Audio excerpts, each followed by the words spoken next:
காளான் ரைஸ் செய்ய போகிறேன். அதுக்கு ஒரு அளவுக்கு அரிசி ஊற வச்சுருக்கிறேன். வெறும் அரிசி தான். இதை வந்து வடிச்சிட்டு செய்ய போகிறது. அப்படி கலக்கி நம்ம எலுமிச்சம்பழம் சாதம் மாதிரி அப்படி குக்கரில் வந்து எல்லாம் செய்கிறது இல்லை, ஃப்ரைட் ரைஸ் மாதிரி செய்ய போகிறேன். இதை பாருங்கள், ஊற வச்சுருக்கிறேன் ஒரு அளவுக்கு அரிசி. அப்புறம் காளான் கட் பண்ண போகிறேன் பொடியாக. அதுக்கப்புறம் இதில் பாருங்கள்,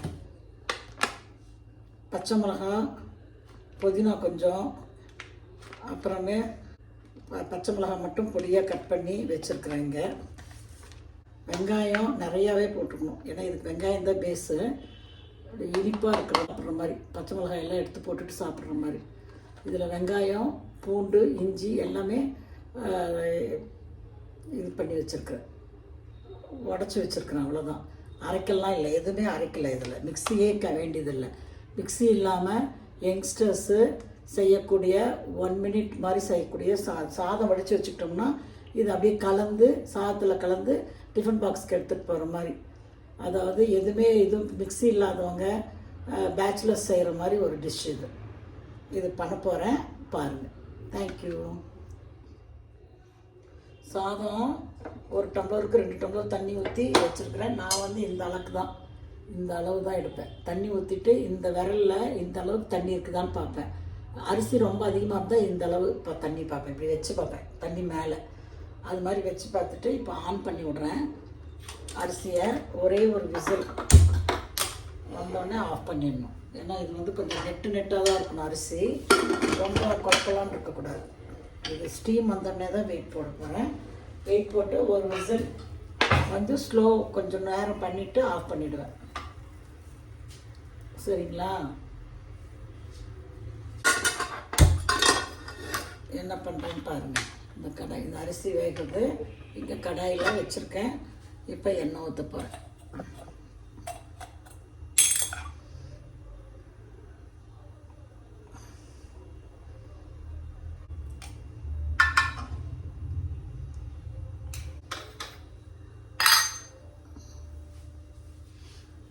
எடுத்து கொட்டுறேன். வெங்காயம், பூண்டு, இஞ்சி எல்லாமே தட்டி போட்டிருக்கிறேன்.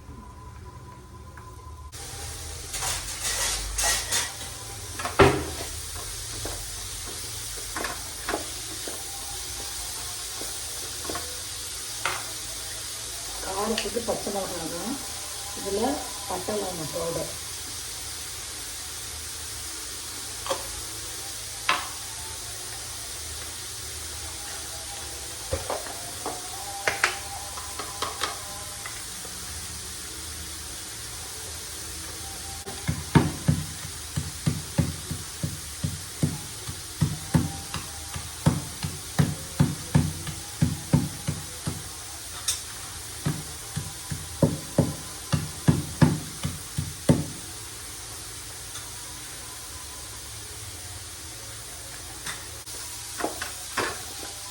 இப்போயே வாசனையாக இருக்குது பாருங்க. கொஞ்சம் வாசனை வருது.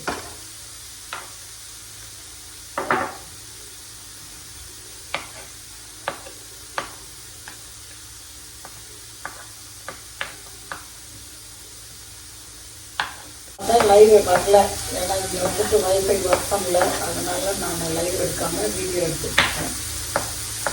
ஏன்னா 5 மினிட்ஸில் பண்ணுவேன் இந்த சாதத்தை. அதை லைவில் காமிக்கணும்னு நினச்சேன், முடியல.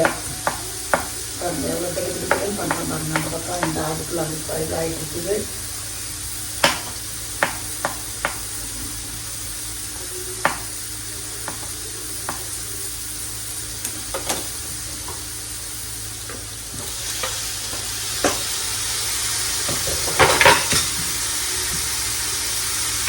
கிராம் தான், 250 கூட இல்லை, 200 200.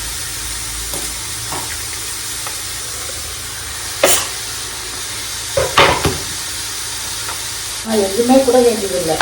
வெறும் வெங்காயம், பச்சை மிளகா, பட்டை லவங்கம் பவுடர் கூட போட வேண்டாம். பெப்பர் போட்டுட்டு நீங்கள் செஞ்சால் கூட அவ்வளோ டேஸ்ட்டாக இருக்கும். வெங்காயம் வந்து நிறைய கட் பண்ணணும்.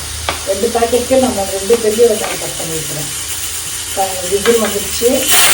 நான் வச்சேன், அந்த முன்னாடி தான் வச்சேன், அதுக்குள்ளே விசில் வந்துடுச்சு. ஒரு விசில் வந்துடுச்சு. தண்ணி வரதுனால ஸ்லோ பண்ணி வச்சுருக்கேன். இதை வந்து எடுத்து அப்படியே போட்டாலே வெந்துடும்.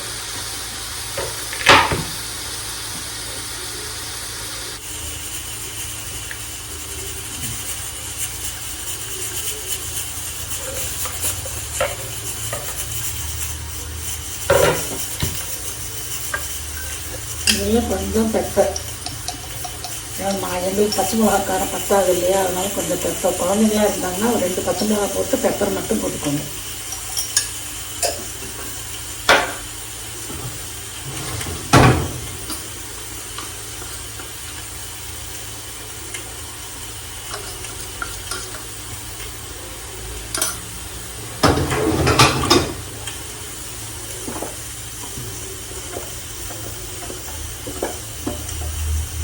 திறந்து வச்சே சமைக்கலாம். ஏன்னா அவ்வளோதான்.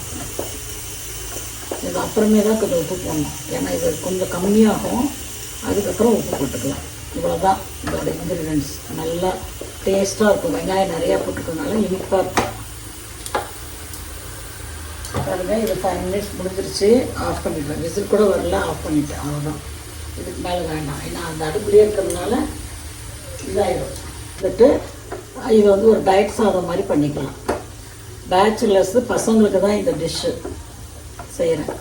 நம்ம செய்கிறதா இருந்தால் இதில் தக்காளி போட்டு தயிர் போட்டு பிரியாணி மாதிரி பண்ணலாம். நான் அந்த மாதிரி பண்ண ரெடியாக இல்லை இன்னைக்கு.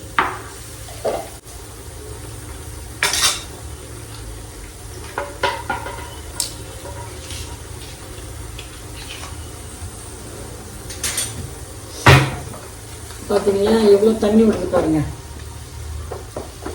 தண்ணி எவ்வளோ விடுது பாருங்கள். அதனால தான் உப்பு போட வேணாம். இது நல்லா சுருங்கினோடனே, நல்லா வெந்து சுருங்கினோடனே அப்புறமே உப்பு போட்டுக்கலாம். ஏன்னா உப்பு போட்டு ரொம்ப ஆயிடுச்சுன்னா இதாகிடும். அதனால அப்படியே போட்டுக்கலாம்.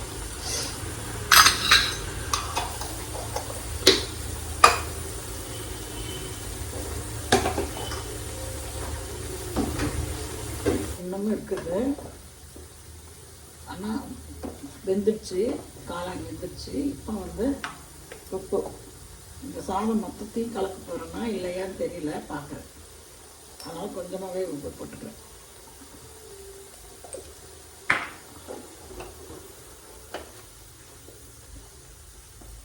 கட் பண்ணி வச்சுக்கிறேன். இதுக்கு மேட்சாக வாழைக்காய் கட் பண்ணிட்டு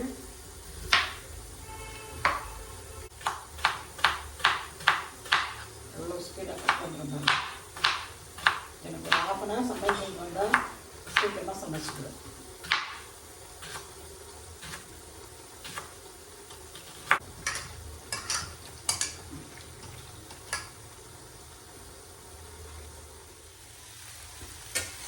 தக்காளி எடுத்து திறந்தாச்சு. இது அப்படியே எங்கெங்கே ஒட்டிலையோ அதெல்லாம் திருப்பி போடணும். அவ்வளோதான். நல்லா இப்படி தனித்தனியாக எடுத்துட்டு ஸ்லோவல் குக்கிங் தான் பண்ணிட்டுருக்கோம். அப்படியே மொறுன்னு ஆகிடும். அப்படியே சூட்லேயே ஆஃப் பண்ணி வச்சுட்டோம். அவ்வளோதான். இது முடிஞ்சிருச்சு. சாதமும் ஆயிடுச்சு. சாதம் உடனே எடுக்க வேண்டியதில்லை, அப்படியே இருக்கட்டும். அது இதானோடனே அதுக்கப்புறம் கொஞ்சம் சூட்லேயே இருந்து கீழெல்லாம் கொஞ்சம் தண்ணி இருக்கும். ஏன்னா நம்ம ஒரே விசில் விட்டு அடுத்த விசிலுக்கு ஆஃப் பண்ணிட்டோம். அதனால் கொஞ்சம் தண்ணி இருக்கும். உடனே எடுக்கக்கூடாது. நம்ம சூட்லேயே இருந்ததுன்னா சாதம் இதிரியாக இருக்கும் பாருங்க. அதனால் அதை எடுத்து அப்படியே கொட்டி கலக்க வேண்டியது தான். Thank you friends. நீங்கள் பார்த்துட்டிங்களா, காளான் ஃப்ரைட் ரைஸ், வாழைக்காய் சாதம் எல்லாம் ஒரு 1/2 அன் ஹவரில் உங்களுக்கு பண்ணி காமிச்சிட்டேன். தேங்க்யூ. சாதத்தை போட்டு கலக்கிட்டேன். எவ்வளோ சாதம் மீந்திருக்குது. இவ்வளோதான். இதையும் போட்டு கலக்கலாம், வேண்டான்னு விட்டுட்டேன். ஏதோ ரசம் சாதம் போட்டு சாப்பிட்டுக்கலான்னுட்டு. அப்புறம் வாழைக்காயும் ஆயிடுச்சு. Thank you friends.